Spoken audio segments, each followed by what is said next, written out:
ನಾನು ಮುಗ್ಧ ಅನ್ನುವಂಥದ್ದ, ಜಾಣ ಅನ್ನುವಂಥದ್ದ, ದಡ್ಡ ಅನ್ನುವಂಥದ್ದ ಅಂತ ಕೇಳಿದಾಗ ನಿಮ್ಮೊಳಗೆ ಏನು ಉತ್ತರ ಕೊಡಬೇಕು ಅಂತ ಅನಿಸ್ತಾ ಇತ್ತು ಅಂತ?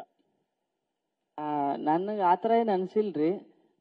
ಅವ್ರು ಯಾವ ಥರ ಅನ್ಕೊಂತಾರ ಅದಕ್ಕೆ ಸುಮ್ಕ್ ಬಿಟ್ಟಿದ್ರಿ. ನಂಗೆ ಈಗ ನೀವು ಸುಮಾರು ರಿಯಾಲಿಟಿ ಶೋಸ್ ಮಾಡಿದಿರಿ, ಸೊ ಬೇರೆ ಬೇರೆ ಕಡೆ ಓಡಾಡಿದಿರಿ.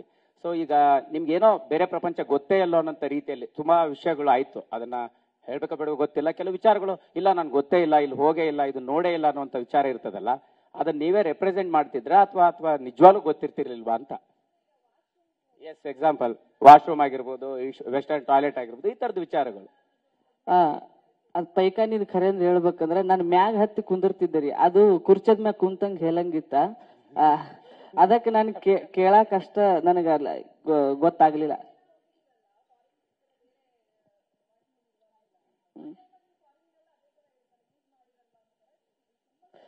ಅಲ್ಲಿ ಆದ್ರೂ ನಾನು ಹಂಗ ಹತ್ ಕುಂತಿದ್ದೆ, ಆದ್ರೆ ಅಲ್ಲಿ ನೀರ್ ಇದ್ದಿದ್ದಿಲ್ಲ, ಹಾಳಿ ಇತ್ತಕ್ಕ ಹಾಳಿಲೇ ಒರ್ಸ್ಕೊಂಡಿದ್ದೀನಿ. ಅದಕ್ಕೆ ತಲೆ ಹಾಪಾಗಿತ್ತು ನನಗೆ. ಇಲ್ಲಿ ಮತ್ ಹಾಳಿಲೇ ಒರ್ಸೋದೈತೆ ಅನ್ಕೊಂತ ಅದಕ್ಕೆ ಕೇಳಿದ್ನಕ್ಕ, ಹೊರತು ಬೇರೆ ವಿಷಯ ಏನಿಲ್ಲ. ನನಗೂ ಮ್ಯಾಗ ಹತ್ತಿ ಕುಂದ್ರದ್ ಗೊತ್ತಿತ್ತಕ್ಕ, ಅದ ನೀರಿಂದ ಸ್ವಲ್ಪ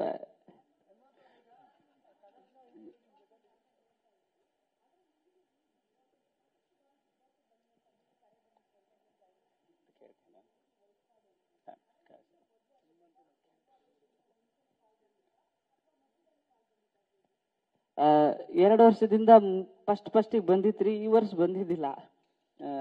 ಈ ವರ್ಷ ನಡ್ರಾಕ್ ಹಚ್ಚಿದ್ರಿ ಸರ್ ಸಾಗರಣ ಅಂತೇಳಿ. ನಾವು ಅಂದ್ರು ಬಿಟ್ಟು ಬೀಳಾರ್ದಂಗ ಫೋನ್ ಹಚ್ಚಿ ಬಾ ಇದೊಂದ್ಸಲ ನೋಡು ಮತ್ ಸುದೀಪ್ ಸರ್ ಹಂಗ ಹಿಂಗ ಅಂತಂದ್ರಲ್ಲ. ಆಯ್ತು ನಡಿಪ್ಪ, ನಿಂದು ತಿಂಡಿ ಭಾಳ ಆಗೈತಿ ಅಂತ ಹೇಳಿ ಬಂದಂಗ್ರಿ. ಪ್ರಕಾಶ್ ಸರ್, ಈ ಪ್ರಶ್ನೆ ನಿಮ್ಗೆ.